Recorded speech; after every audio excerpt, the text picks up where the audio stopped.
Serenísimo Gran Maestro de Masones de la Serenísima Gran Logia Nacional de Colombia con sede en Cartagena de Indias, muy respetable hermano Raimundo Ferrer Bolívar, queridos asistentes todos, quiero empezar agradeciendo a la Serenísima Gran Logia Nacional de Colombia con sede en Cartagena de Indias y a las grandes comisiones de salud y de educación, cultura y recreación por la invitación que se me ha hecho para participar. Es un honor para mí estar aquí con ustedes.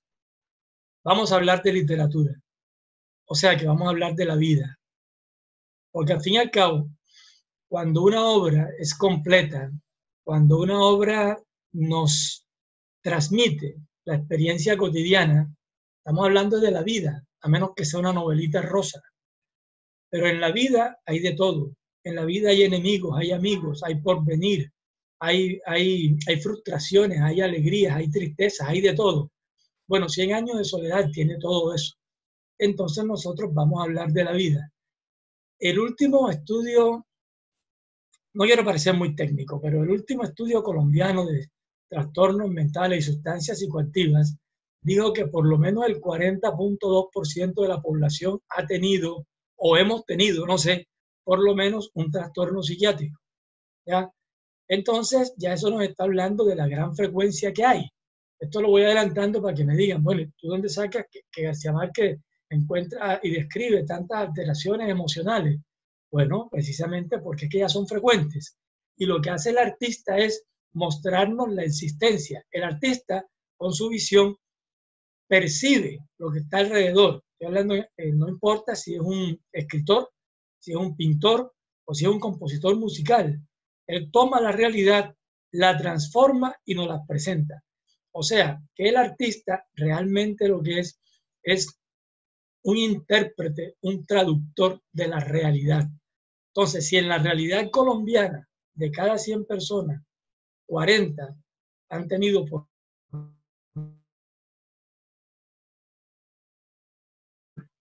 ya no nos debe extrañar en lo más mínimo.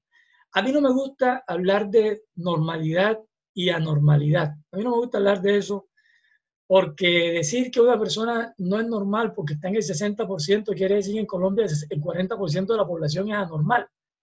Es como decir que quienes son hipertensos son anormales o quienes son diabéticos son anormales. No, señor. Sencillamente la persona padece X trastorno. Bueno, hechas esas consideraciones, vamos a hablar de la vida. Entonces, vamos a hablar de un libro fantástico que se llama 100 años de soledad. Lo único que yo he hecho es tomar citas textuales del libro, citas textuales, y darles una interpretación psiquiátrica. La primera vez que yo leí 100 años de soledad, yo tenía 13 años y no entendí nada. Cuando lo volví a leer, ya más avanzado en la adolescencia, entonces vi ahí mis primos, mis amigos, mi gente, mi familia, ahí estaban mi pueblo, estaban todos. Y luego, cuando ya lo leí con nociones de psiquiatría, me di cuenta de que había ciertos estilos comunicativos, ciertos comportamientos, ciertos parámetros que se daban de manera muy similar entre varios personajes y que además se transmitían a lo largo de las generaciones. Entonces fue cuando se me ocurrió agruparlas y hace una cantidad de años escribí un ensayo que se llama Los locos de Macondo, trastornos mentales en 100 años de soledad, donde yo trato de sustentar cuáles son los personajes en los que hay suficiente evidencia para decir que ellos tienen un trastorno psiquiátrico. O sea, si no hay evidencia suficiente, no se toca el personaje. Ahora, no se puede pretender tener un diagnóstico preciso, porque no estamos ante historias clínicas, estamos ante la narración de un artista con mucha imaginación, con mucha curiosidad.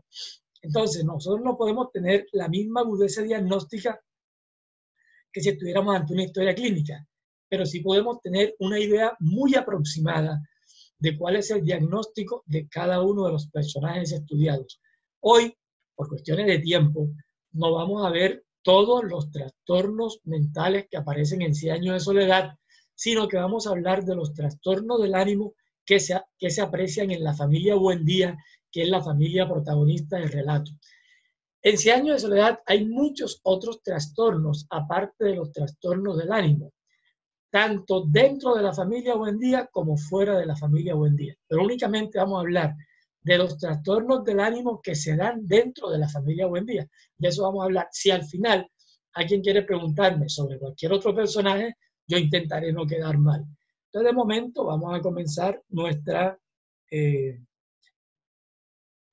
presentación de hoy. Esta no es la portada, este es un pedacito de la portada del libro de Los Locos de Macondo, Trastornos Mentales en 100 años de soledad. Ese detalle es de un cuadro que pintó mi hijo Gabriel, lo pintó cuando tenía 13 años, el cuadro en grande es muy bello, esta es solamente una parte de la portada del libro. Bueno, entonces vamos a seguir adelantando. Creo que esta es una de las frases más famosas de la historia de la literatura. No en vano, 100 años de soledad es la segunda novela más importante en la lengua castellana, después por supuesto de Quijote de la Mancha, porque es que la novela nace con el Quijote. O sea, la novela en español nace con el Quijote y la novela en francés nace con Rabelais. Pero esos fueron los padres de la novela. Pero la obra de García Márquez podemos ubicarla, 100 años de soledad, como la segunda novela más importante en la lengua española y una de las novelas más importantes de la historia. Milan Kundera dice que la novela es un género literario por derecho propio. O sea que la novela es independiente del cuento y de todo lo demás que hay en literatura. Bien. Vamos a hablar de los trastornos del estado de ánimo en 100 años de soledad. Ustedes recuerden que Macondo era una aldea de 20 casas de barro y caña brava que estaban ubicadas a orillas de un río de aguas diáfanas que se precipitaban sobre un lecho de piedras blancas, enormes y pulidas, como huevos prehistóricos. Pues bien, esta es una foto que nos puede hacer recordar lo que García Márquez nos describe en su obra 100 años de soledad. Bueno, vamos a empezar hablando acerca del patriarca juvenil, el fundador de Macondo, el rey de Macondo. ¿Quién es esa persona? José Arcadio Buendía. José Arcadio Buendía fue el hombre que encabezó el éxodo que terminó con la fundación de Macondo. Él no podía con la conciencia porque en un duelo había matado a su contendor Prudencio Aguilar, que se había burlado de él después de una pelea de gallo, porque en el pueblo sabían que José Arcadio tenía 6 meses de casado y no se había acostado con Úrsula. Entonces, cuando José Arcadio le gana, Prudencio le dice, te felicito, vamos a ver si ese gallo le hace el favor a tu mujer. Entonces, José Arcadio dice, ármate que ahora vuelvo, y regresa con la lanza que el abuelo usaba para matar tigres y lo mata. Pero Prudencio se le aparecía y él decide irse y se va con un grupo de gente y llega a un sitio, él tiene un sueño y ahí deciden fundar Macondo.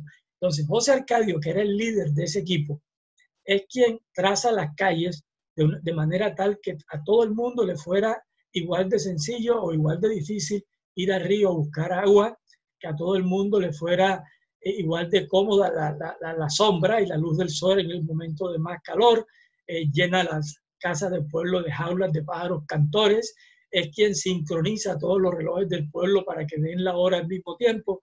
En fin, es un arquitecto nato, es un líder nato, es economista, administrador nato, en fin. Ese es José Arcadio Buendía. Es un hombre inteligente, práctico, con un gran sentido de solidaridad y de liderazgo. Sin embargo, bueno, voy a mostrar aquí un momentico una pequeña parte del árbol genealógico. Miren, ahí arriba está José Arcadio Buendía y al lado está Úrsula Iguarán, la esposa. Ellos dos tuvieron 3 hijos. José Arcadio Buendía, que fue un bueno para nada, José Arcadio Buendía se dedicó a darle la vuelta al mundo, inicialmente con los gitanos y luego de marinero. Él tenía como un retardito mental y además era psicopático, una personalidad antisocial. Está el coronel Aureliano Buendía, que ustedes saben es uno de los personajes más importantes del libro, junto con Úrsula Iguarán. Tenemos a Amaranta Buendía, que fue la tercera hija. La otra hija fue Rebeca, pero Rebeca no tiene sangre Buendía porque Rebeca fue criada por ellos. En esa época no se usaba la adopción formal. José Arcadio Buendía tuvo a Arcadio. Arcadio fue padre de Aureliano II y José Arcadio II, que eran gemelos. Y Aureliano II fue el padre de Meme. No fue el único hijo. Pero yo aquí estoy simplificando esto para que ustedes vean un árbol enaeróbico sintético en el que están marcados con asterisco los que tuvieron trastornos del ánimo. ¿Ya? Es que mucha gente me dice, cuando estoy leyendo 100 años de soledad, el problema es que me enredo porque todos se llaman iguales. O sea, una vez en una entrevista de aspirantes a psiquiatría, una aspirante precisamente dijo que a ella le gustaba la obra de García Márquez, de pronto para quedar bien con los costeños, y entonces que le gustaba 100 años de soledad, y le dije, bueno, ¿y cuál de los personajes te llamó la atención? Usted me dijo que no le dijera porque había muchos nombres, si todos se llaman igual, entonces se llaman José Arcadio, Arcadio Aureliano, de ahí no salen los hombres. Bueno, continuamos. Entonces, ahí está, vemos cómo era José Arcadio al principio, era el líder nato, su casa era el modelo de las demás casas y era el que tenía que ver con todo, hasta daba instrucciones sobre cómo debían criarse los niños, tenía esta vocación de pedagogo. Bueno, pero viene una situación, y es que todos los años, por el mes de marzo, llegaban a Macondo los gitanos, y los gitanos siempre llevaban algún invento, y a José Arcadio le encantaban esos inventos, y esos inventos lo trastornaban. Entonces, cuando él conoció los imanes, entonces se le ocurrió que con esos imanes él podía encontrar oro, ¿ya? A pesar de que Melquíades, el líder de los gitanos, le había dicho que eso no servía para encontrar oro. Pero como dice la narración, su desaforada imaginación iba siempre más lejos que el ingenio de la naturaleza y aún más allá del milagro y la magia, frase que me encanta. Entonces José Arcadio se dedicó a explorar palmo a palmo la región, incluyendo el fondo del río. Y después de 6 meses, el conjuro de Melquíades era que cuando Melquíades llevó los imanes, él decía que las cosas tenían vida propia y solo había que despertarles el ánima. Y así explicaba que las ollas de las casas, todos los chécheres de una casa se movieran con los imanes. Entonces Arcadio pensó que eso iba a servir para el oro. Él le dijo, eso no sirve, pero igual él se lo compró. Y se demoró 6 meses explorando la región y lo único que encontró en el fondo del río fue una armadura medieval con un rizo de mujer. ¿Cómo se sabe que era un rizo de mujer? No sé, pero eso fue lo único que encontró él. No encontró nada de oro como es natural. Pero entonces, mire, una persona que cree que va a llenarse de oro, que tiene un aumento de la autoestima, tiene ideas de grandiosidad y se siente importante. Y además se demora 6 meses explorando la región palmo a palmo sin descansar, quiere decir que tiene un aumento de la actividad dirigida a metas. O sea, si uno se cansa cuando tiene que buscar algo que se le perdió en el cuarto, ahora imagínense si uno tiene que explorar toda la región palmo a palmo. O sea, el gran aumento de la voluntad que se necesita en ese momento. Luego viene otro episodio, y es cuando conoce el catalejo. Cuando Arcadio conoce el catalejo, queda deslumbrado y se le ocurre que con eso puede hacer un arma de guerra. ¿Ya? Él mismo se expuso a quemaduras que se convirtieron en úlceras, demoraron mucho tiempo en sanar y estuvo a punto de incendiar la casa. Pero la idea de él era hacer la guerra solar. ¿Ya? Luego, cuando tuvo todo listo, hizo un manual que se caracterizaba por una didáctica asombrosa y un poder de convicción irresistible, y lo envió al gobierno diciéndoles cómo se podía hacer la guerra solar. El gobierno, por supuesto, no le hizo caso, pero ahí tenemos nuevamente ideas de grandiosidad, o sea, soy un gran inventor, tenemos un aumento de la actividad dirigida a metas y además tenemos la capacidad de persuasión que tiene una persona cuando tiene el ánimo por encima de lo normal. Cuando una persona tiene el ánimo muy por encima de lo normal, se vuelve persuasivo y convence a los demás. O sea, es muy convincente realmente.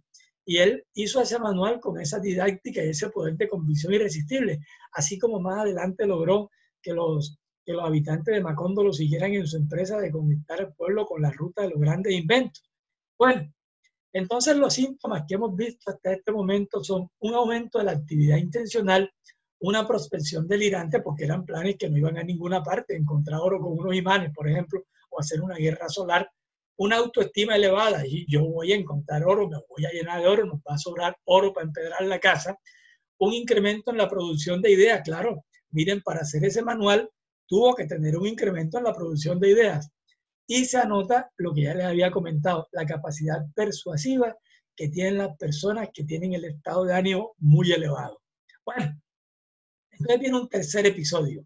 Y uno se pregunta, ¿será el tercero o es que no había salido del segundo? Porque eso no queda claro. El hecho es que Melquíades le da unos mapas portugueses y unos instrumentos de navegación. Entonces José Arcadio queda deslumbrado ante eso, pasa toda la época de septiembre, octubre, los meses de lluvia en un cuartico que le había hecho y descuida todas sus obligaciones domésticas.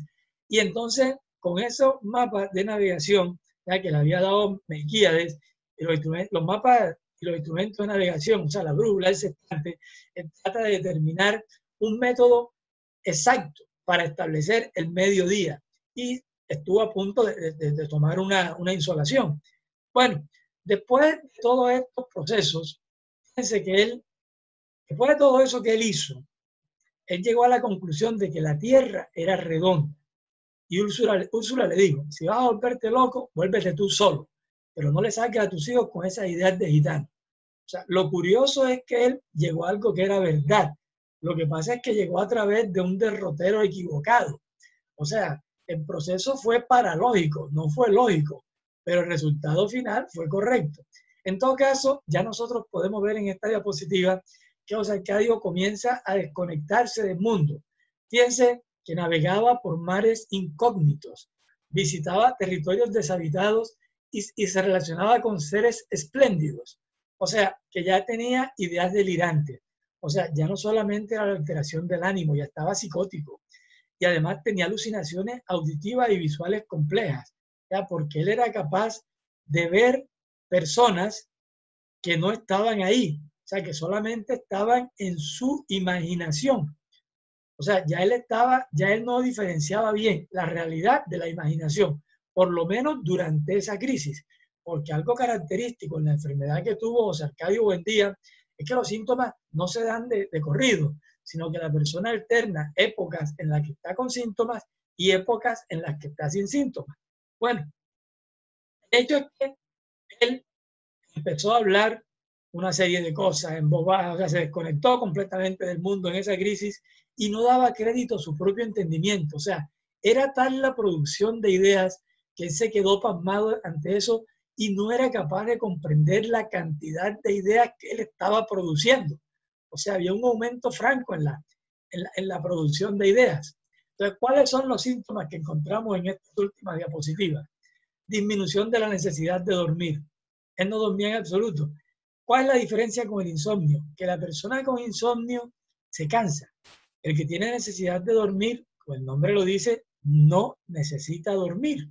¿Ya? No necesita dormir, sencillamente la persona pasa la noche en blanco o duerme únicamente 1 o 2 horas y está perfectamente restablecido. Entonces hay disminución de la necesidad de dormir. Él pasaba en su comunicación con seres espléndidos, no le hacía caso a la casa, estaba era pendiente de otras cosas, no dormía. Bueno, delirios, sí, claro.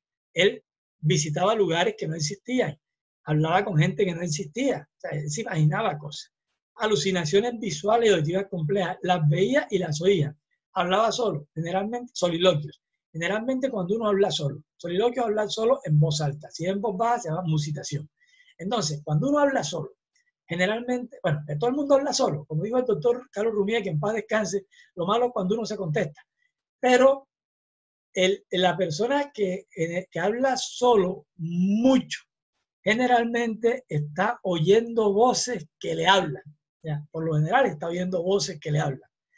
José Arcadio tenía, por supuesto, un aumento de la actividad intencional, tenía muchos planes y presentó un franco deterioro de sus obligaciones laborales y familiares, claro, porque estaba en crisis que lo apartaban del contexto. Entonces viene el cuarto episodio, que se da cuando Melquíades le da los elementos para el laboratorio de alquimia y él se dedica entonces a desdoblar el oro. Él quiere multiplicar la herencia de la esposa y cae en una fascinación y finalmente lo que hace es que lo deja, coge las monedas de oro de la esposa y las convierte en un masacote que quedaron en el fondo del caldero. Pero fue otra crisis que tuvo.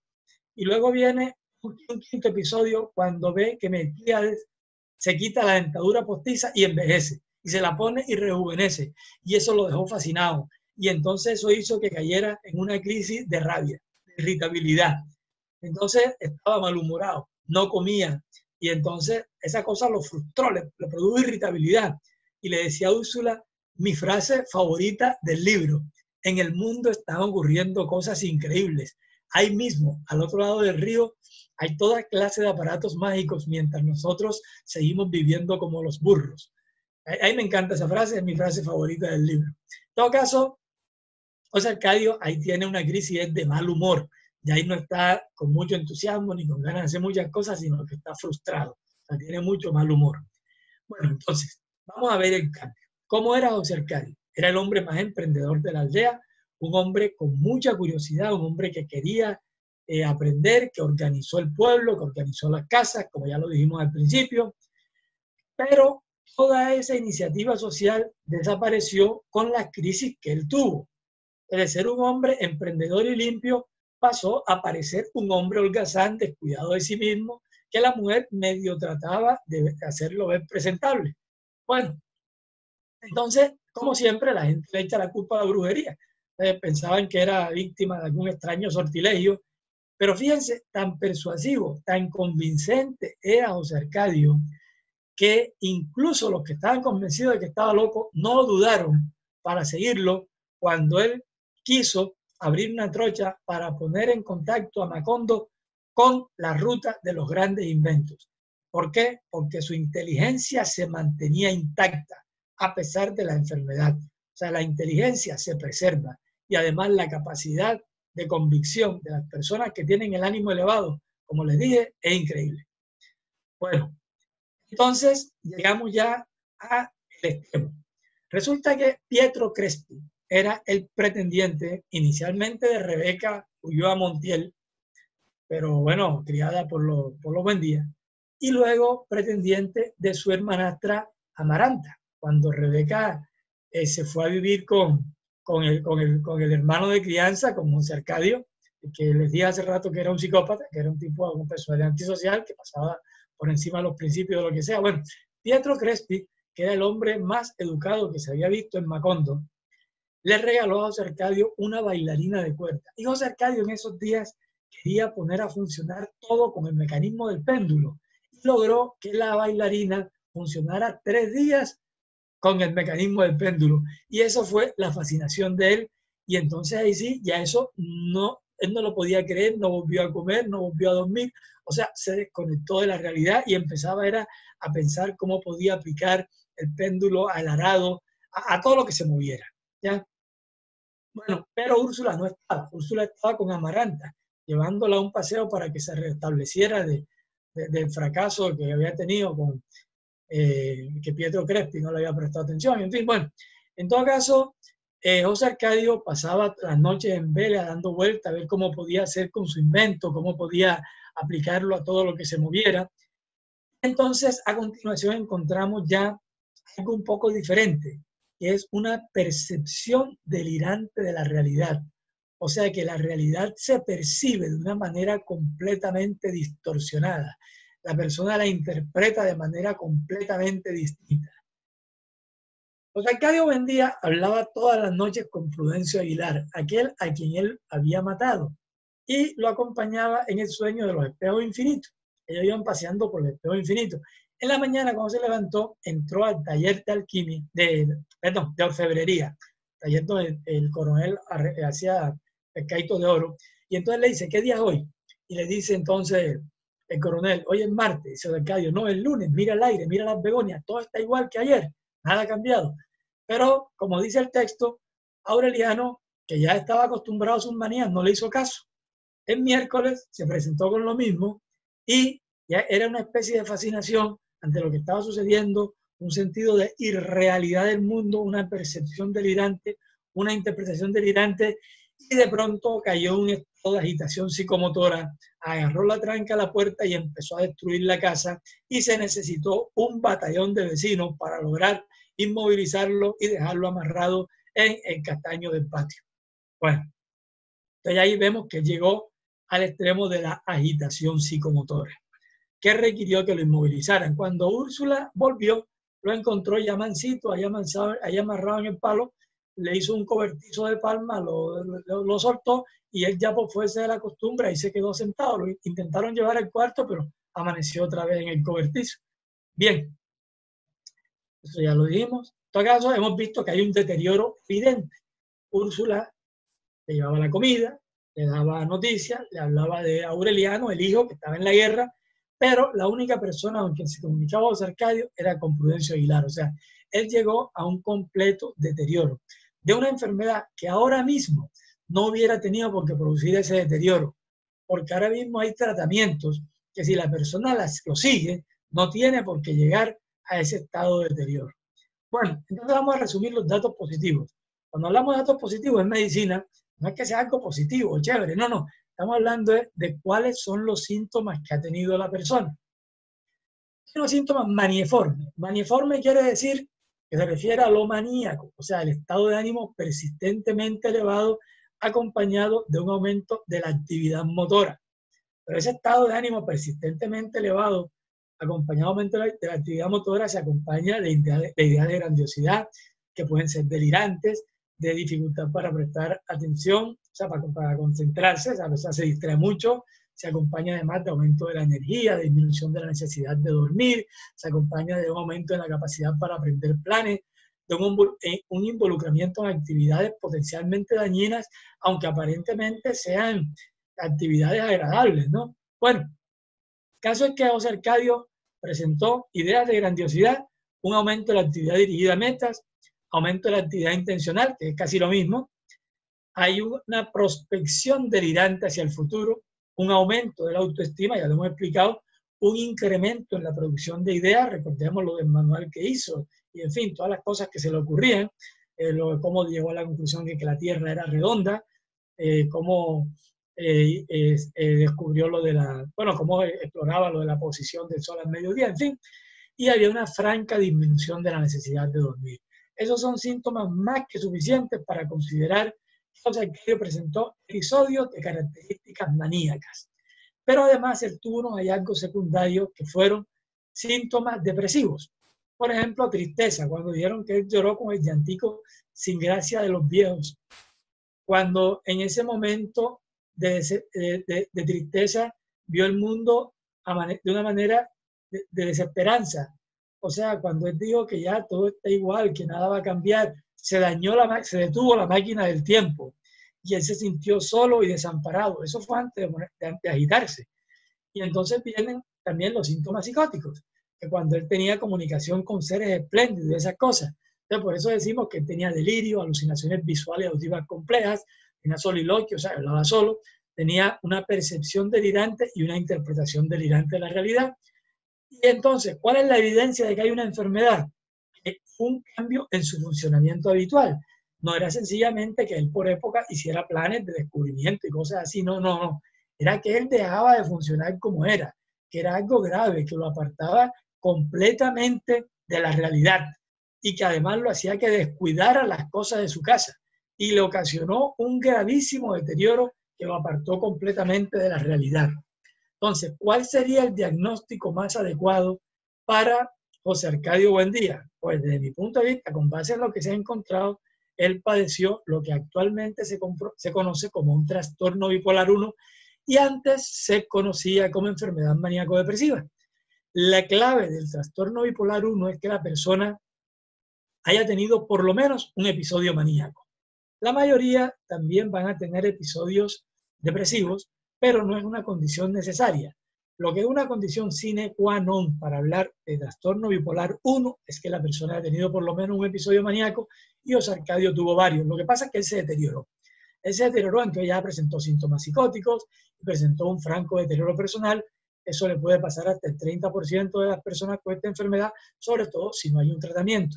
Una vez leí en un libro que repartió un laboratorio que un eminente psiquiatra de Cali, que es PhD, dijo que José Arcadio tenía una esquizofrenia porque él tomó en cuenta solamente los síntomas desde el momento de la interpretación delirante de la realidad y la agitación psicomotora. O sea, él no tuvo en cuenta los periodos de aumento de la actividad intencional, de aumento del ánimo, de aumento de la productividad, o sea, todas esas cosas no las tuvo en cuenta Entonces, por eso es lo que yo ya he deteriorado.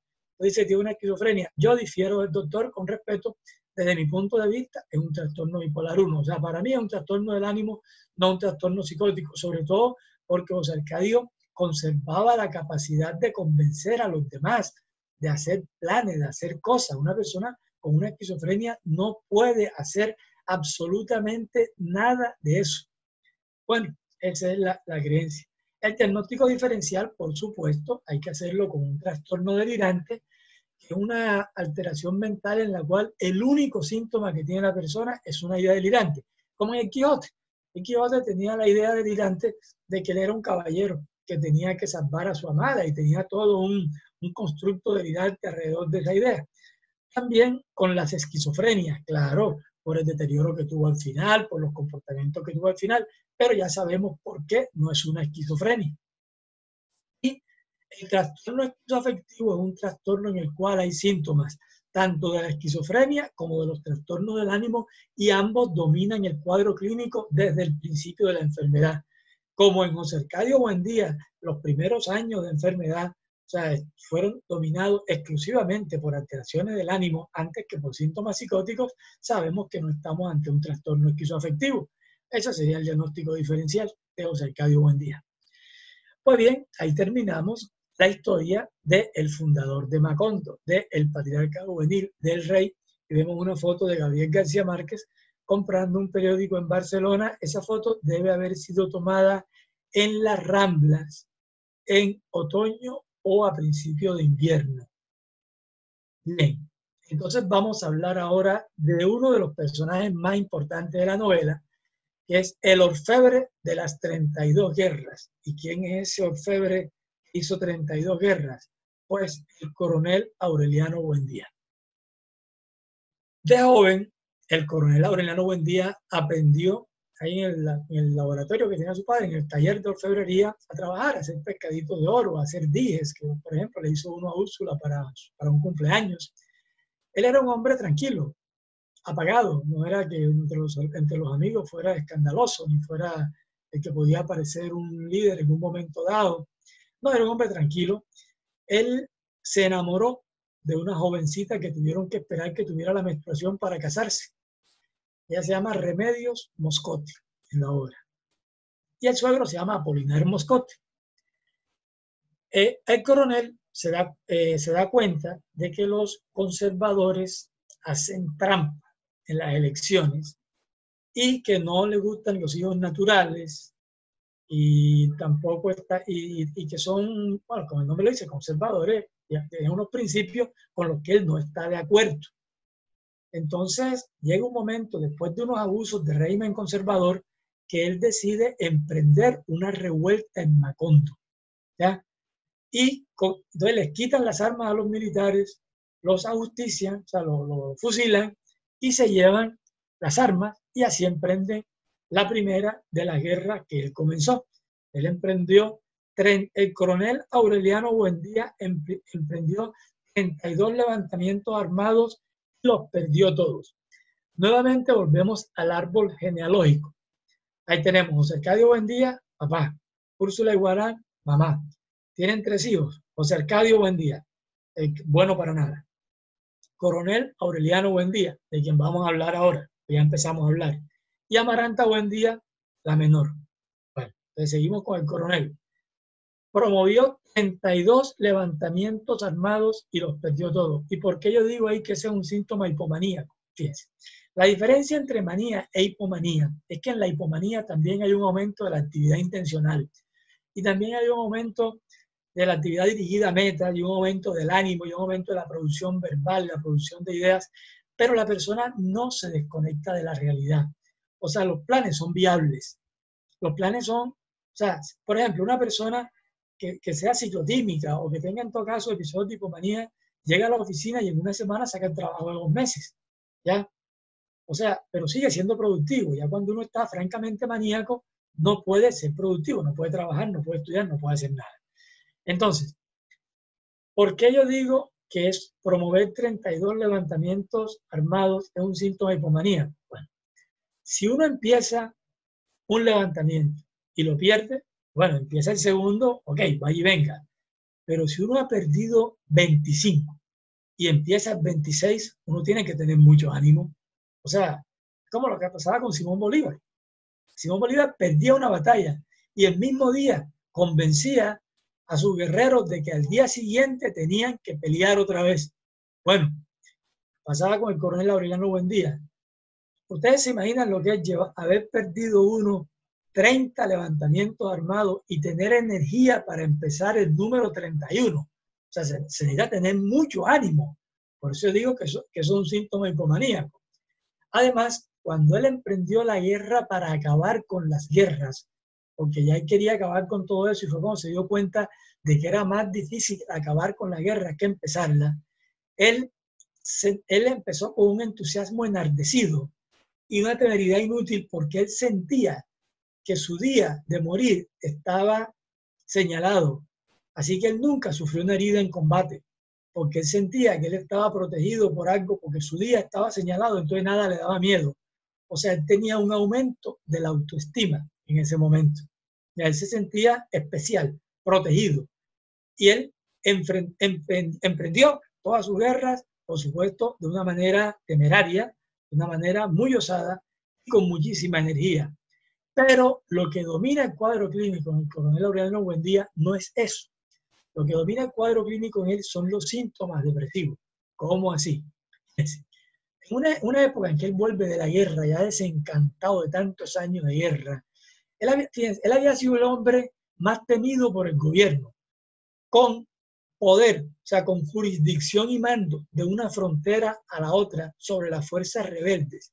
A pesar de eso, llegó a Macondo sin escolta, envuelto en una manta a pesar del calor. Él tenía un frío que lo acompañaba por el cargo de conciencia de haber mandado, bueno, no dio la orden, pero dio a entender que había que asesinar al único que lo podía reemplazar en el ejército, en su ejército, ¿no? En los liberales.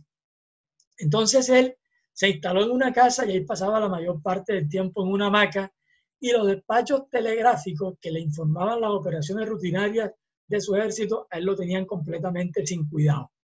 Tampoco le importaban los comentarios que hacían los políticos que vivían de la guerra desde el exilio. O sea, él no estuvo de acuerdo con los políticos.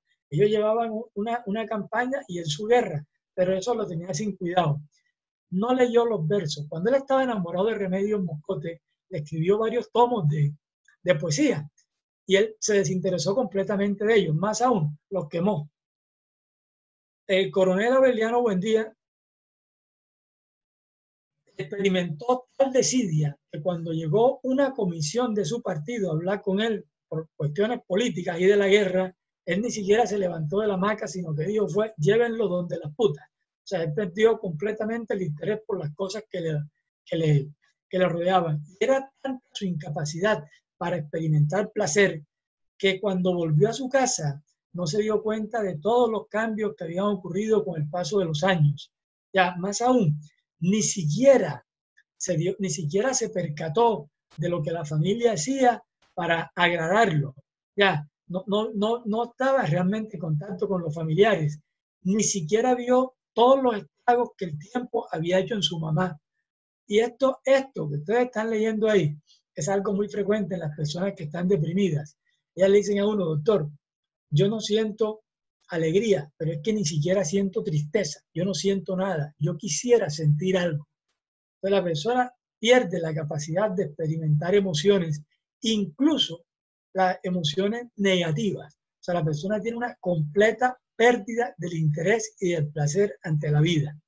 Pues bien, en todo caso, él había sido un hombre que estuvo apasionado con Pilar Ternera, que fue la que lo inició a él y el hermano, ya, que además, con quien tuvo a Aureliano José, su hijo mayor, ya, a pesar de que estuvo perdidamente enamorado de Remedios Moscote, que era un guerrero al que las madres le mandaban las hijas para mejorar la especie, y tuvo 17 hijos de 17 mujeres distintas. Ya no le interesaba el sexo. Ya él, a la hora de la siesta, llamaba a la hamaca a una de sus 3 mujeres y obtenía, como dice ahí en la diapositiva, una satisfacción rudimentaria. O sea, ya el sexo para él era algo que había perdido importancia.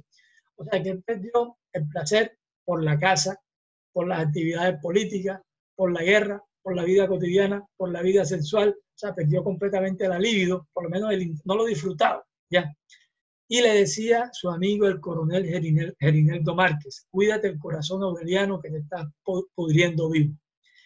Bueno, en todo caso, hay estado del frío interior que le impedía dormir bien, que era debido a los remordimientos de conciencia que él experimentaba.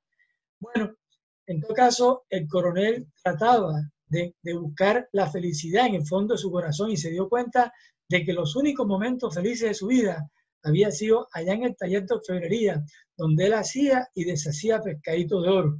Esa había sido su única felicidad. Y después de que mataron a sus hijos, uno tras otro, ustedes recuerdan que cuando vino un miércoles de ceniza, le pusieron la cruz en la frente, estaban todos los hijos visitándolo, bueno, estaban visitando a su padre, todos los hijos, ahí fue donde se conocieron, todos los hermanos que le había tenido, todos los hijos que le había tenido regados por el terreno que había visitado durante su campaña de guerra. Entonces ellos, bueno, fueron a misa y les pareció hasta entretenido dejarse poner la cruz en la frente, pero no se le borró. Ellos quedaron con esa marca y los exterminaron uno tras otro. Y eso le ocasionó esta grave depresión al coronel Aureliano Buendía. Él no logró la serenidad, pero sí se le veía la ira que experimentaba y que se le reflejaba en los ojos. Bueno, en todo caso, él fue perdiendo el contacto con la realidad y se encerró a hacer pescaditos de oro que mandaba a vender. Entonces, le traían plata, cogía las monedas de oro, las convertía en pescaditos, los pescaditos los vendía, las monedas de oro las convertía en pescaditos y así eso era un círculo vicioso, oro, pescaditos, pescaditos, oro. En todo caso, ya él se sentía en una casa ajena, no encontraba nada de nostalgia. Cuando abrió el cuarto de Melquíades, un cuarto que le habían hecho al gitano ahí en la casa, cuando volvió de la muerte, ya él no fue capaz de ver el cuarto que tenía la mejor iluminación de la casa, sino que lo que vio ahí fue basura. Él no era capaz de ver nada ya. O sea, es que en ese año de soledad no solamente se nos muestra las alteraciones mentales por lo que siente la persona o por lo que piensa, sino también por la manera en que ve el mundo. Entonces, en este caso, ya era una persona incapaz de ver la belleza, ya incapaz de ver el esplendor de lo que había a su alrededor. Entonces tenemos, ni siquiera comía, perdió el apetito. Él trabajaba y no le importaba si la comida estaba fría o no. Y bueno, el día que el circo llega a Macondo, sale a la puerta de la calle a ver el desfile. De hecho, él salía todas las tardes arrastrando su taburete. Un día alguien se atrevió a perturbar su soledad y le preguntó, ¿cómo está, coronel? Y él le dijo, aquí esperando que pase mi entierro. Bueno, el día que llegó el circo a Macondo, él salió a la terraza por curiosidad, pero cuando pasó el desfile, le vio la cara a su soledad miserable. Ese mismo día, él muere. Él va a orinar allá al castaño, donde estaba amarrado el fantasma del padre, y ahí se muere. ¿Qué mejor manera de explicarnos que nada podía despertar la alegría en este gran guerrero que murió el día que llegó el circo? Entonces, ¿cuáles son los síntomas depresivos en el coronel Aureliano Buendía? Vean que la lista es larga. Tristeza, pérdida del interés y del placer, irritabilidad, disforia. La disforia es una sensación de ira y tristeza al mismo tiempo, pérdida del apetito, baja autoestima en los tiempos en que ya él sentía que no era de antes, ideas de culpa y autorreproches por lo que había hecho. Él tuvo un intento de suicidio. Él una vez le dijo al médico personal que le dibujara en el pecho, que le dibujara el sitio exacto del corazón. Entonces el médico le hizo un círculo con un algodón untado de yodo y entonces él ahí se dejó la marca, ¿no? Y conservó un revólver con una sola bala y después que firmaron el Tratado de Neerlandia, el Tratado de Paz, se fue a una carpa a descansar y se pegó un tiro donde el médico le había dicho que estaba el corazón, la bala le salió por la espalda sin producir ningún daño, sin tocar ningún órgano vital.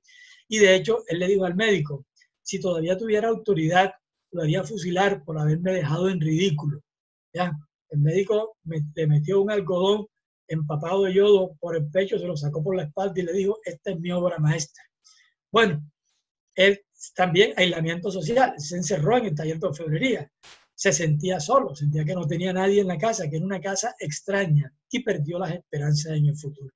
O sea que él tenía todos los síntomas depresivos que aparecen en los libros de semiología psiquiátrica, o si a alguien le cabe duda de que estaba deprimido.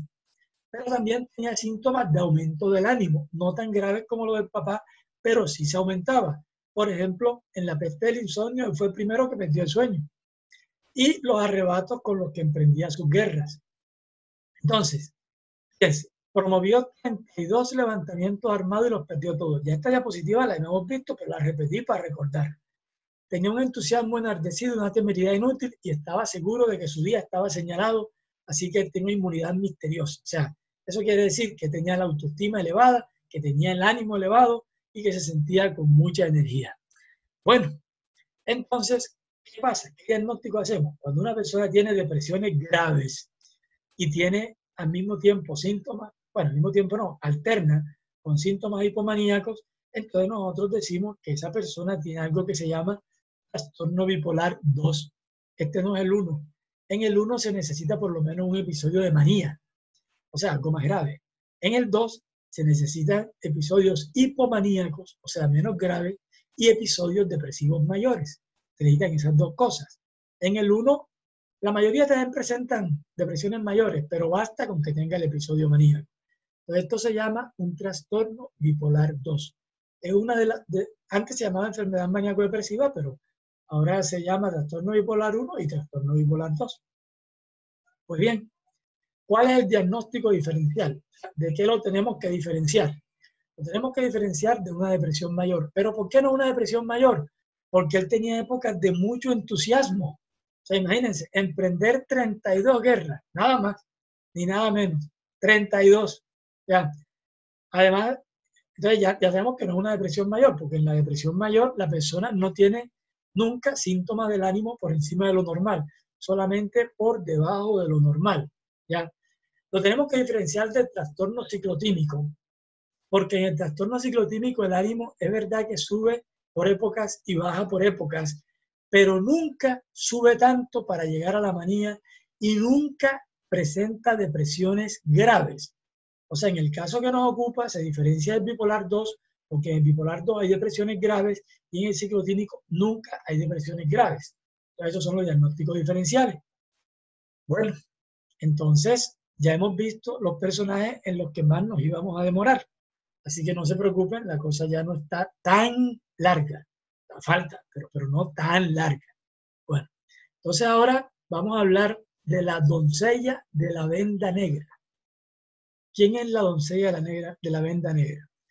Hay un personaje de 100 años de soledad que una vez que experimentó mucha culpa, puso una mano en la candela y desde ese día empezó a usar una venda negra en señal de luto y de expiación. ¿De quién se trata? Se trata de Amaranta Buendía. Amaranta Buendía, recordemos, es la tercera hija de José Arcadio Buendía y Úrsula Iguarán. Es la menor. Amaranta tuvo un cambio muy marcado en su vida. Ella era una jovencita muy alegre, una jovencita antes de conocer la decepción amorosa que le dio el hecho de que el italiano Pietro Crespi no se fijara en ella, sino que, bueno, veo que alguien levantó la mano, pero las preguntas las haremos al final, ¿no? Entonces, a menos que sea que se quiera comunicar algo urgente, pero las preguntas las dejaremos para el final. Bueno, entonces, les decía que Amaranta era una jovencita muy alegre, que era una niña encantadora. A los 12, 13, 14 años, ella alborotaba la casa con sus pasos de baile. Resulta que ellos habían comprado una pianola y entonces vino un italiano a instalarla y las enseñó a bailar a ella y a Rebeca. Y Úrsula vigilaba muy de cerca para que el hombre no fuera a aprovecharse de las hijas. Pero José Arcadio le dijo, no te preocupes, este hombre es marica. Pero en realidad no fue así. O sea, tanto Amaranta como Rebeca se enamoraron del hombre. Rebeca finalmente, bueno, Amaranta le embolata el matrimonio a Rebeca. Dice que hay que esperar que construyan la iglesia nueva. Luego dice que se murió la mamá de Pietro, cosa que era mentira.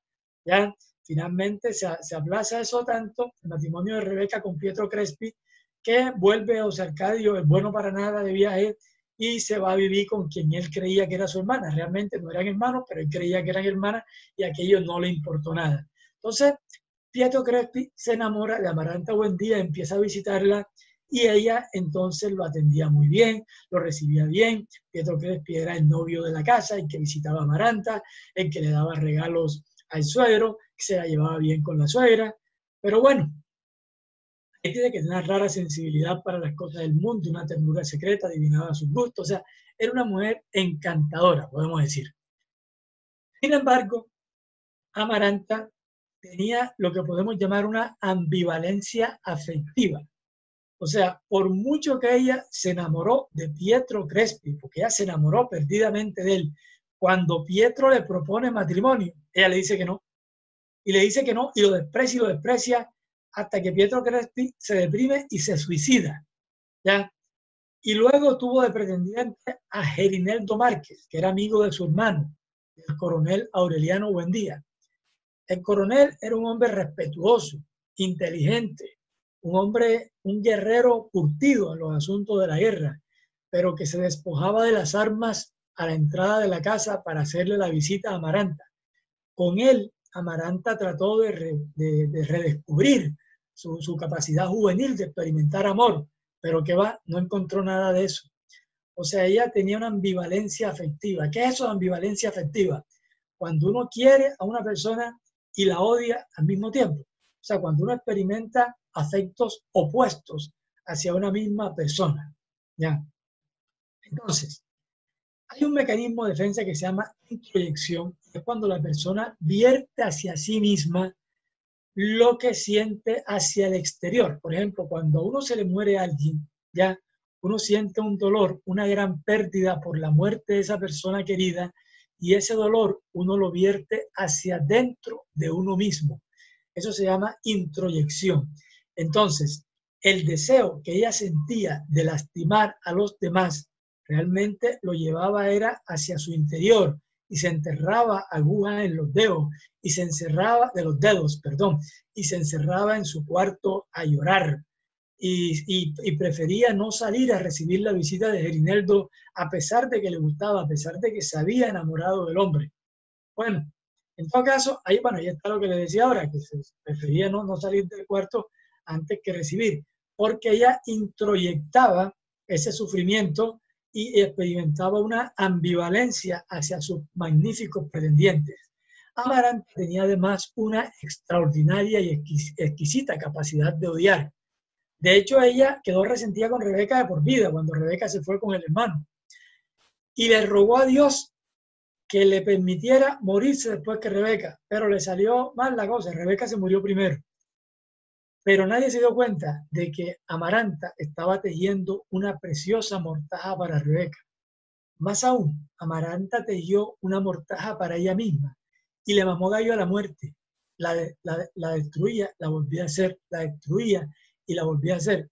Amaranta aplazaba todo, ya procrastinaba todo, procrastinó el matrimonio de la hermana, ya procrastinó sus posibles relaciones amorosas, nunca llegaron a nada.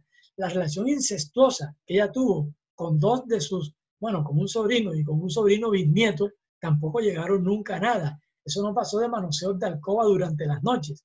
Y en la mañana, aparentemente, todo el mundo se hacía el loco, ahí nada había pasado, ¿cierto? Bueno, en todo caso, Amaranta tenía una gran capacidad de odiar. Ella ya tenía el plan de cómo iba a hacer de Rebeca un cadáver hermoso y se estremeció ante la idea de que si lo hubiera hecho por amor, lo habría hecho exactamente de la misma manera. Eso fue algo a lo que ella se dedicó por completo. Entonces, ella además odió a Remedios la Bella. En este párrafo estamos hablando es de Remedios la Bella. Remedios la Bella era una persona que no se metía con nadie, una persona que no tenía que ver con el resto de la casa, una persona que llevaba una vida sola. Y sin embargo, Remedios la Bella, que como decía el coronel Aureliano Buendía, era realmente la persona más lúcida de la casa, según el coronel, ¿no?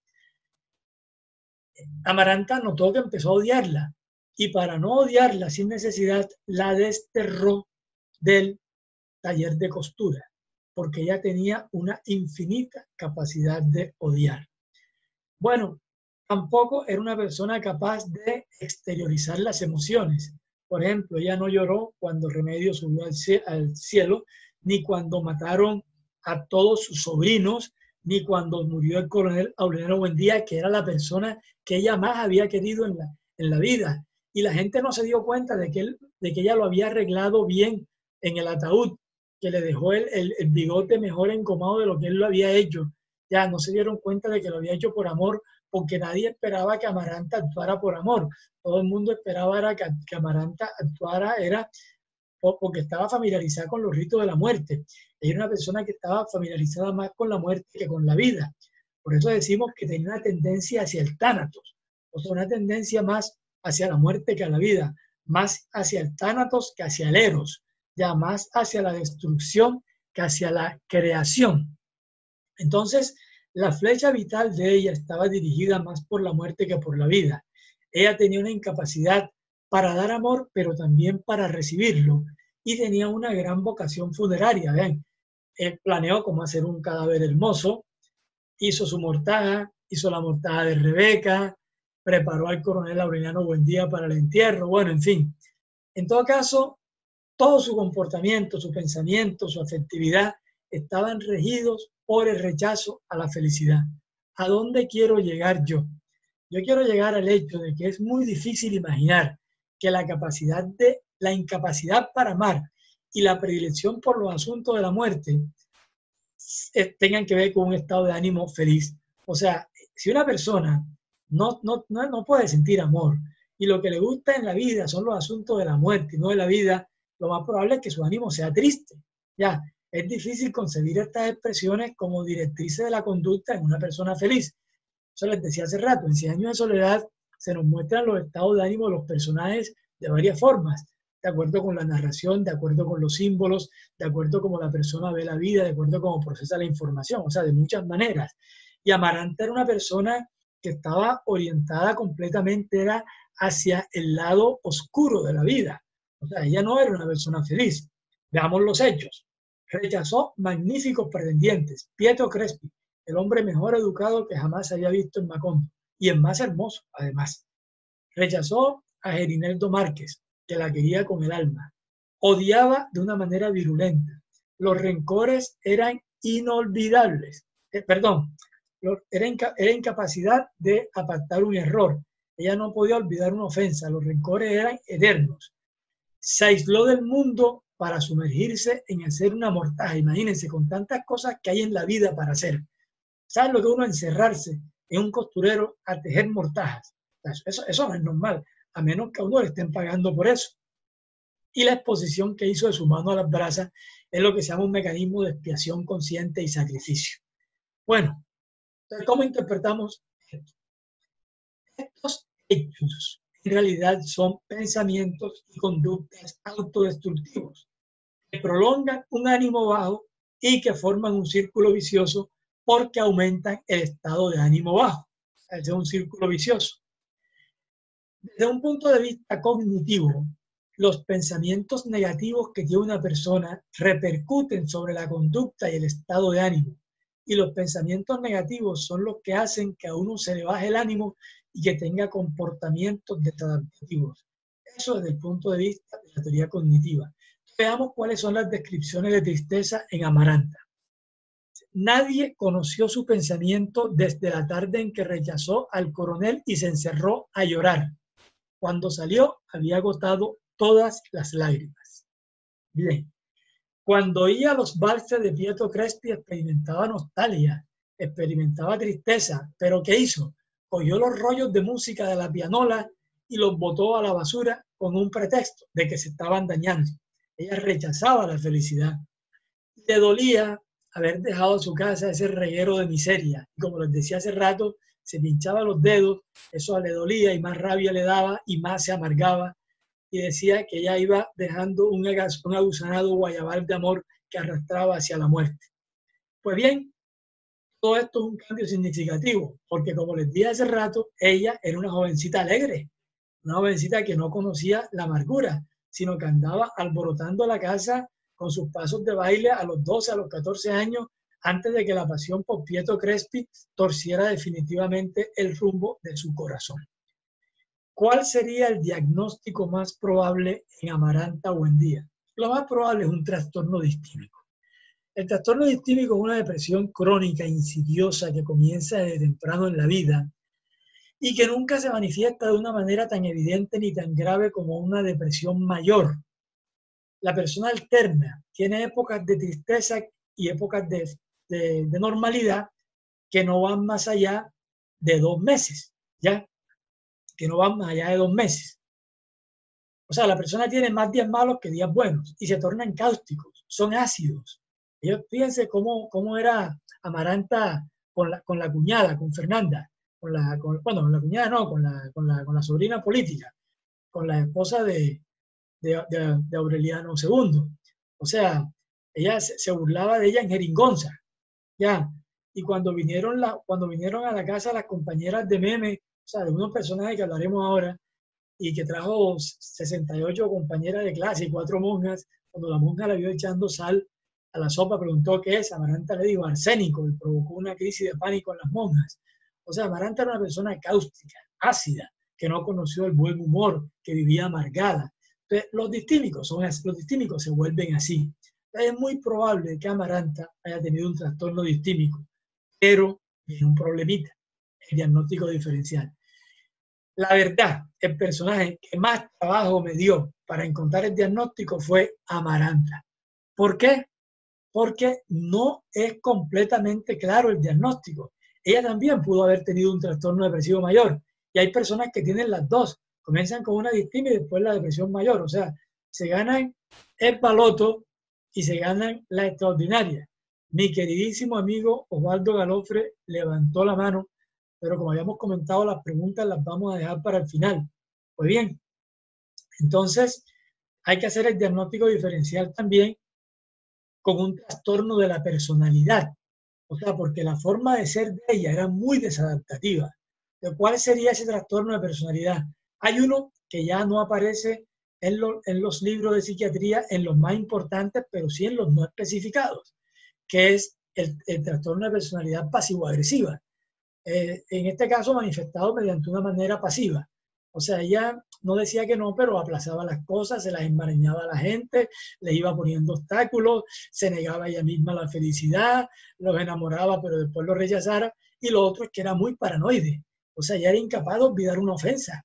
Era una persona que era más capaz de recordar lo malo que lo bueno. Entonces, es muy probable que ella tuviera una comorbilidad entre un trastorno depresivo y un trastorno de la personalidad. En una oportunidad, hablando de este tema, hace muchos años, allá en Barcelona, mi amigo Miguel Martínez me dijo, no, ella tiene un trastorno de personalidad. Y yo respeté su punto de vista, porque Amaranta tiene muchos criterios para hablar de un trastorno de personalidad. Pero yo creo que lo más probable es que haya tenido de base un trastorno distímico, aunque tuviera al mismo tiempo un trastorno de personalidad. Es que una cosa no vacuna contra la otra. Miren, uno en psiquiatría, uno puede tener 6 enfermedades a lo largo de la vida, o más. Por ejemplo, uno puede tener una distimia, luego tener una depresión mayor, van 2. Volverse adicto al alcohol, van 3. Adicto a la cocaína, van 4. Tener una fobia social, 5. Una fobia específica, 6. Unos ataques de pánico, 7. Y terminar con un Alzheimer, 8. O sea, uno puede tener muchos trastornos psiquiátricos, así como uno puede tener muchas alteraciones de medicina interna. Uno puede tener diabetes, hipertensión y artritis perfectamente. Bueno, hay una foto de la casa de don Gabriel en Aracataca. Ahora vamos a hablar de un personaje muy interesante, que es el acordeonero de las parrandas interminables. Ya seguramente ustedes saben quién es ese acordeonero de las parrandas interminables. Aureliano II Buendía. Ese es un personaje fantástico. Entonces vamos a repasar el árbol genealógico. José Arcadio Buendía y Úrsula Iguarán tuvieron 3 hijos. José Arcadio Buendía, el coronel Aureliano Buendía y Amaranta Buendía. José Arcadio, bueno, el coronel tuvo 17 hijos, pero ellos no dejaron descendencia. José Arcadio Buendía tuvo a Arcadio, aquel que nombraron alcalde de la plaza, que era nalgón, que se burlaban de él, que decían que tenía nalga de mujer. ¿Ya? Arcadio tuvo Entre otros, tuvo a Aureliano II y a José Arcadio II. ¿Ya? Ellos eran gemelos. ¿Ok? Y Aureliano II tuvo a Renata Remedios, Meme, pero ahora vamos a hablar de Aureliano II. Y ustedes ven ahí en el árbol genealógico por dónde va la cuestión. Pues bien, Aureliano II era un hombre que era más bien como ensimismado en sí, era un tipo más bien callado, y de pronto cuando él se conoció con Petra Cotes, que era una mujer que salía con el hermano de él, con José Arcadio II, y los dos estuvieron compartiendo la misma mujer porque Aureliano le hacía trampa a José Arcadio y José Arcadio no se daba cuenta de que Aureliano le enredaba los planes para él poder salir con Petra Cotes.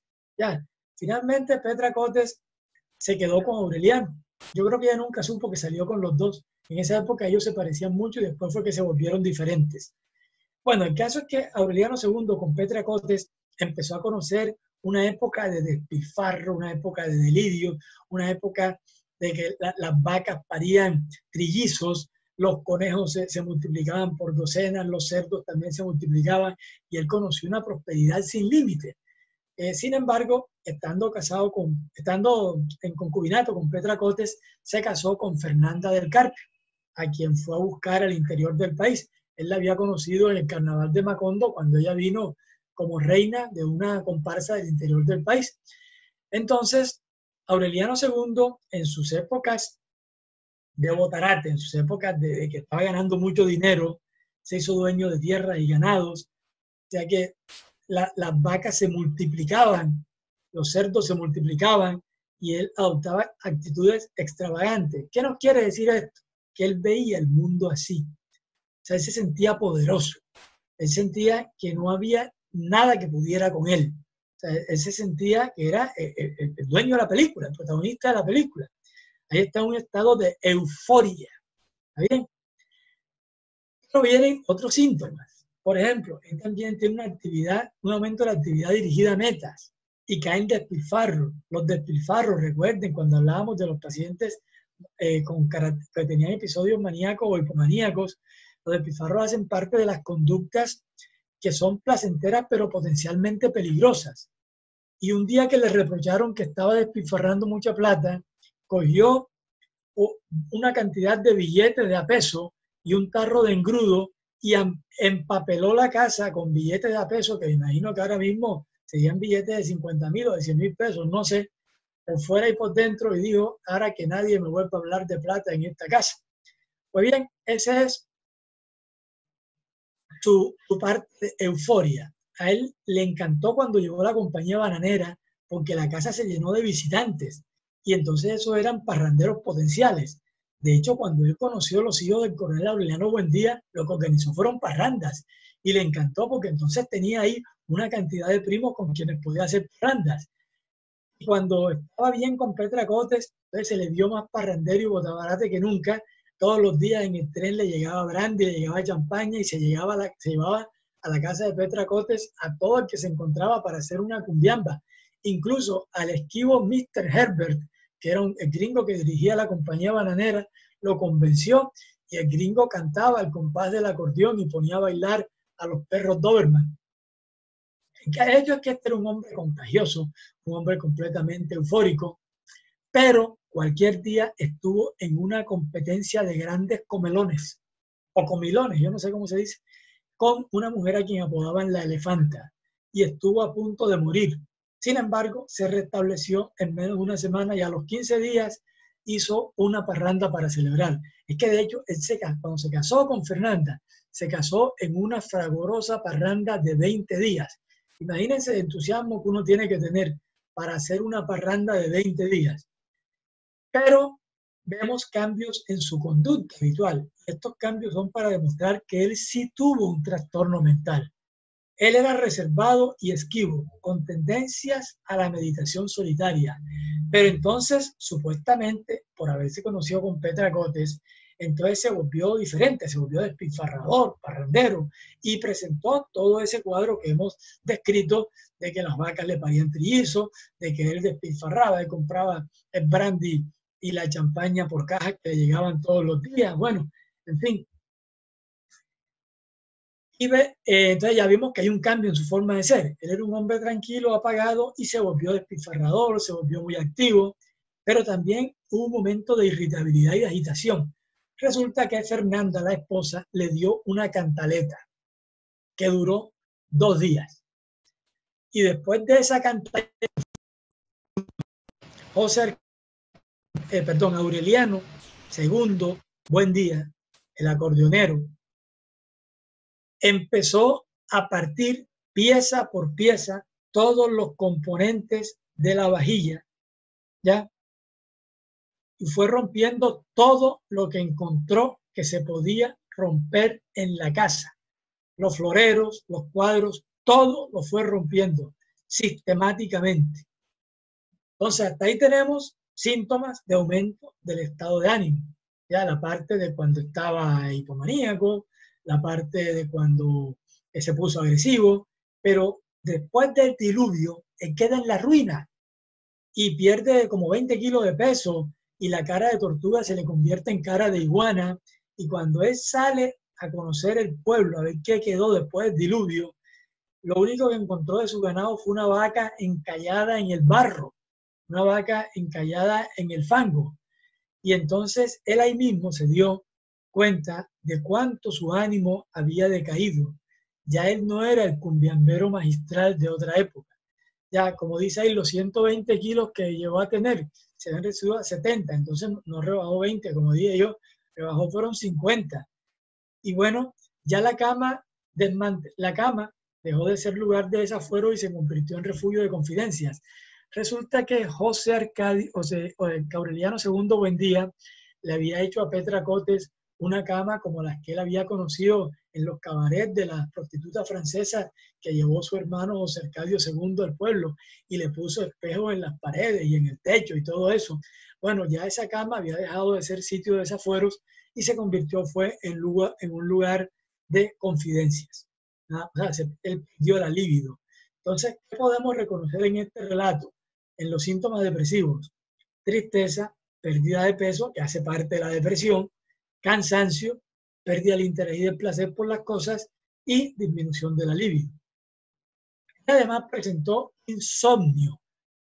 Empezaba a sacar cuentas de lo poquito que le quedaba porque él se estaba arruinando y eso lo tornó muy pesimista y además llegó a la desesperanza porque él veía que no había futuro, no iba a haber manera de salir de ahí, de esa situación.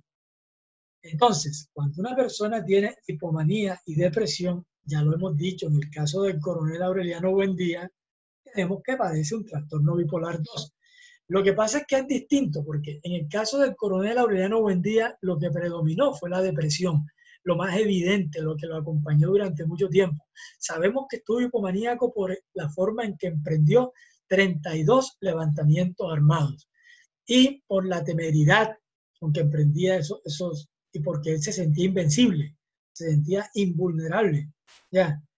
En cambio acá, pero predominaron fueron los síntomas depresivos. En cambio acá en el caso de Aureliano II Buendía, lo que predominaron fueron los síntomas hipomaníacos, la parranda, la cumbiamba, el despilfarro, el desafuero. Eso fue lo que predominó, pero es la misma enfermedad, solo que en uno predominó la depresión y en el otro la hipomanía. O sea, ambos tuvieron variables de la misma enfermedad. Ellos tuvieron un trastorno bipolar 2. El diagnóstico diferencial hay que hacerlo, por supuesto, con un trastorno ciclotímico, lo que le decía hace rato, que a la persona el ánimo le sube y le baja, pero no tanto. Pero vemos que él sí tuvo una depresión muy grave realmente, perdió 50 kilos de peso. Hay que hacerlo con el trastorno bipolar 1, pero él nunca llegó a tener un episodio maníaco, solamente hipomaníaco. Bien, ahí tenemos a don Gabriel cuando fue a recibir el Nobel. Ahí está con el rey Gustavo. Ahora vamos a hablar de un personaje que supuestamente era el más apagado de la familia, pero después se metió a la cría de gallos y luego terminó en las luchas sindicales. Y estamos hablando del otro gemelo, de José Arcadio II Buendía. Vamos a repasar el árbol genealógico. Úrsula y Guarán y José Arcadio Buendía tuvieron 3 hijos. José Arcadio Buendía tuvo a Arcadio y Arcadio tuvo entre sus hijos a Aureliano II y a José Arcadio II, que eran gemelos. Bien, entonces ya vimos a Aureliano II, ahora vamos a ver a José Arcadio II. José Arcadio II, como hemos dicho, no había dado ninguna muestra de imaginación. Úrsula lo tenía como el ejemplar más apagado de la historia. De hecho, él fue el que en un momento dado tuvo, bueno, nunca se le había conocido mujer, salvo su precaria aventura con Petra Cotes, que terminó viviendo fue con el hermano, ¿no? O sea, era un hombre apagado hasta para eso. Sin embargo, en un momento a otro tuvo un cambio del ánimo y de la voluntad, y se le dio porque él iba a despejar el río para poder llevar la navegación hasta Macondo. Entonces, él decidió establecer un cauce navegable a través del río, vendió sus gallos, le pidió plata al hermano y reclutó gente, compró herramientas y se dedicó a emparejar el río. La única embarcación que llegó a Macondo fue una balsa que iban arrastrando desde la orilla y que llevaba encima una prostituta francesa. Y esa fue la fama que él se ganó, que él para lo único que había servido era para llenar el pueblo de prostitutas francesas. Bueno, de todas maneras, cuando ya él dijo que el río era navegable, según él, le explicó al hermano en qué se había gastado la plata y bueno, con el hermano Botarate, con Aureliano, era que él conseguía el dinero. Sin embargo, él nunca reconoció el fracaso de su aventura, sino lo consideró como una victoria de la voluntad. O sea, él pensó que le había hecho una gran cosa. Entonces, la tristeza habitual de él, era un hombre que andaba al garete, sin afecto, sin ambiciones. Se dice que era una estrella errante en el sistema planetario de Úrsula. Lineal, solemne, con estar pensativo, tristeza de sarraceno y resplandor lúgubre en el rostro color de otoño. O sea, él era un hombre triste. Pero cuando la masacre de las bananeras, él era un líder sindical.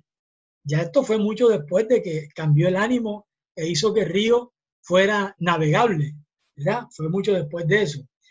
Después de la masacre de las bananeras, se encerró en el cuarto de las vacinillas. ¿Por qué le decían el cuarto de las vacinillas?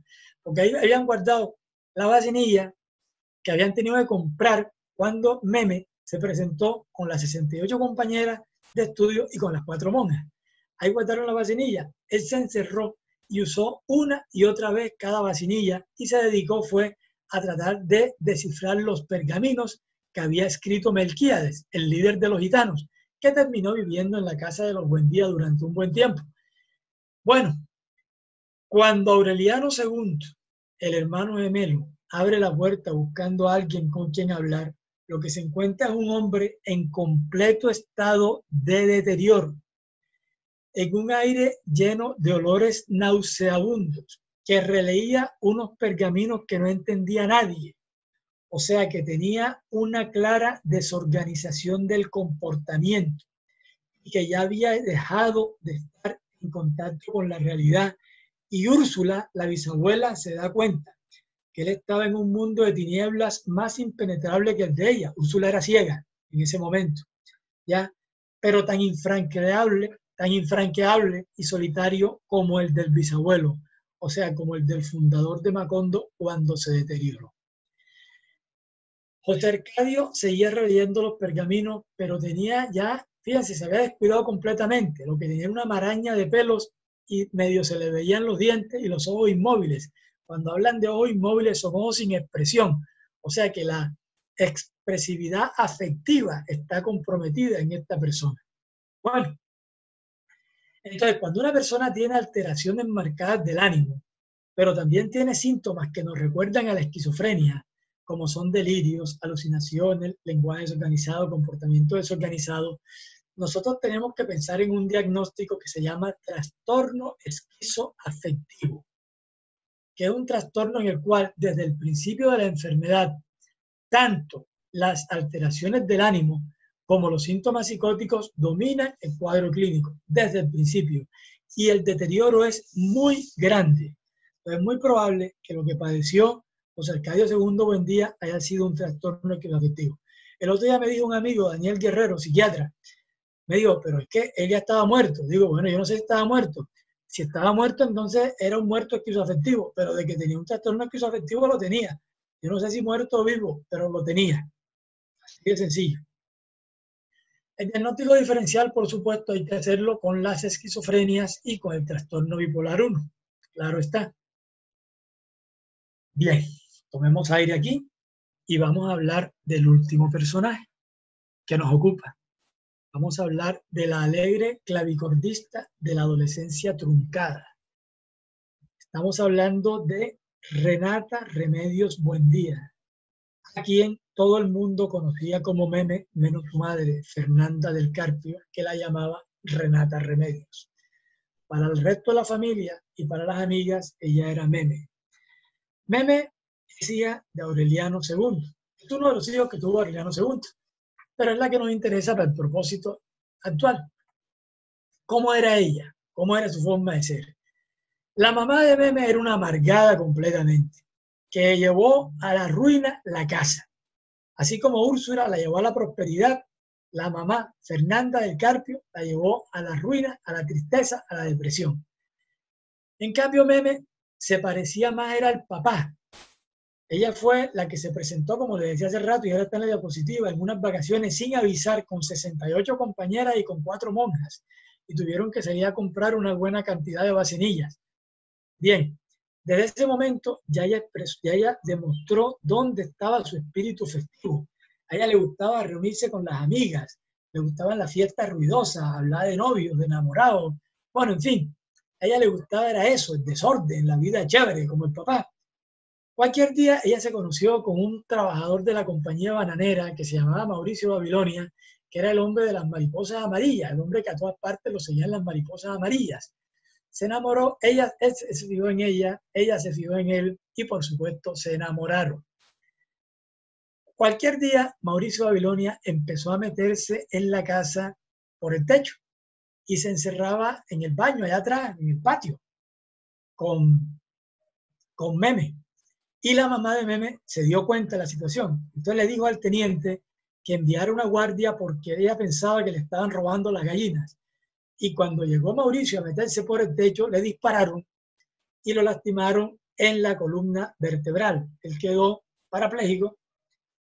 No sé cuál es el término correcto. Antes decíamos inválido, después parapléjico, no sé cuál será este ahora, pero él quedó de por vida sin poder mover las piernas y con fama de ladrón de gallinas.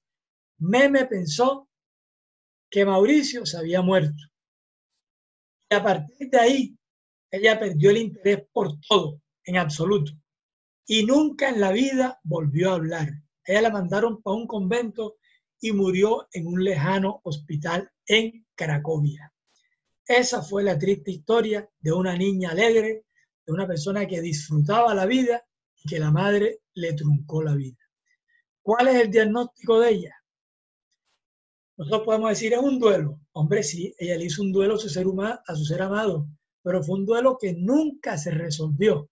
Cuando los duelos no se resuelven o se complican, o la persona atenta contra su vida o quiere atentar o simplemente pierde el interés completamente a todo, ya no es un duelo normal. Porque un duelo normal, aunque el dolor quede toda la vida, la persona de todas maneras sale de la crisis, ¿no? El recuerdo queda, pero la persona sale de la crisis. Pero cuando un duelo se complica, tenemos que hablar de una depresión mayor. Y eso fue lo que padeció Renata Remedios Buendía. Meme, ella sufrió un duelo complicado, una depresión mayor. Vamos a volvernos aquí un momentico y nosotros volvemos al árbol genealógico, vemos cuáles son, esto es esquematizado, porque estos no son todos los personajes de la familia. José Arcadio Buendía padeció un trastorno del estado de ánimo. El coronel Aureliano Buendía tuvo un trastorno del ánimo. Amaranta tuvo un trastorno del ánimo. Aureliano II tuvo un trastorno del ánimo. José Arcadio II tuvo un trastorno psicótico, que es el trastorno esquizoafectivo. Y ustedes me dirán, bueno, ¿y por qué lo metiste entonces en los trastornos del ánimo? Por varios motivos. El primero, porque el trastorno esquizoafectivo tiene un altísimo componente de alteraciones del ánimo. El segundo, porque eso todavía no se sabe realmente si es un trastorno del ánimo o un trastorno psicótico. Y la otra razón es porque se piensa que una de sus variables es realmente un trastorno del ánimo con muchos síntomas psicóticos, o sea, con muchos síntomas de lo que vulgarmente llamamos locura. ¿Está bien? Y vemos que Meme tuvo una depresión mayor. Ese es el recorrido de los trastornos del ánimo dentro de la familia Buendía. Ese es el recorrido que hemos hecho. Explicar a Nene que padeció un trastorno depresivo mayor que se le instauró en su adolescencia, la pobre. Diagnóstico diferencial lo hacemos con un duelo, como ya lo hemos dicho, y con un trastorno bipolar 2. Bipolar 2, ¿por qué? Porque es una persona muy alegre. No, ella nunca llegó a la hipomanía. Su alegría era la alegría vital normal de una jovencita. Ella nunca llegó a experimentar un estado de ánimo por fuera de lo normal. Jamás llegó hasta allá. Ella no se salió de los cauces. Así que ella lo único que tuvo fue la depresión cuando pensó que le habían matado a su novio. Esa es, entonces, en conclusión, don Gabriel García Márquez nos ha regalado una de las mejores páginas que se han escrito sobre semiología psiquiátrica. 100 años de soledad es un libro que ha dado origen a que se escriban más páginas sobre él que las que él tiene. Pero todo eso es válido, porque 100 años de soledad es un libro de política, de sociología, de antropología, de economía, de ecología, y es un libro también de psiquiatría.